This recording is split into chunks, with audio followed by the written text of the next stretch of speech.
नाज़रीन तव्हां ॾिसी रहिया आहियो सोशल मीडिया सेंटर सिंध ॾई शहर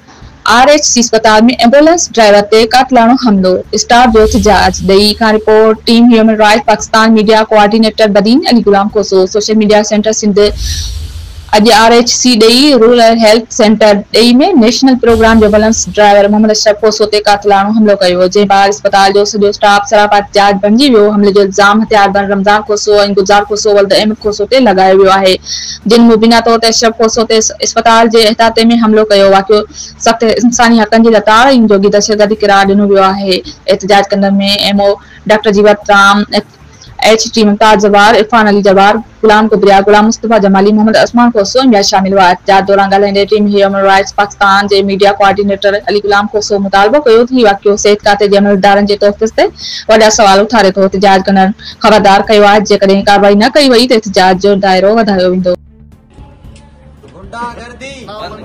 गुंडागर्दी नामंजूर सेहत जे मुलाजिमन के हिरासा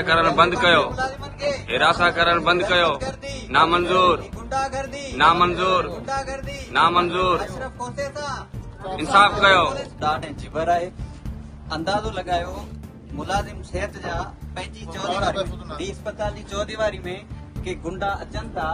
वार्ड में वेठो आहे ड्यूटी ते वार्ड जे ॿाहिरां उते अची ज़ुल्म कयो आहे सिधो सौ इन ज़ुल्म जी मज़म्मत कयूं था ऐं असां पुरज़ोर आहियूं उमेद रखूं था कानून इंसाफ कंदो ॿी सूरत में एहतजाज जो दायरो वधायो वेंदो ऐं असां पंहिंजो अपील था कयूं SSP साहिब खे DSP नन्नू बाबू साहिब खे DHO बदीन साहिब खे त फौरन एक्शन वठो।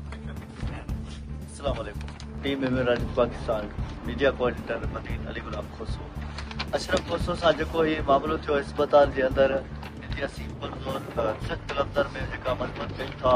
SSP बदीन साहब DIG हैदराबाद IG सिंध इंसानी हक़नि जे चेयरमैन पाकिस्तान खे असीं अपील था कयूं पुरज़ोर मुतालबो था कयूं त जल्द खां जल्द अशरफ खोसो सां जेको इंसाफ़ कयो वञे ऐं जेके जवाबदारी ते हला करे विढ़न आया आहिनि ऐं हिनखे ज़ख़्मी करे मर्निंग कयो आहे उनखे फिलफोर गिरफ़्तार कयो वञे न त एहतियात जो दाइरो जेको आहे वधायो वेंदो इंसानी हुकूक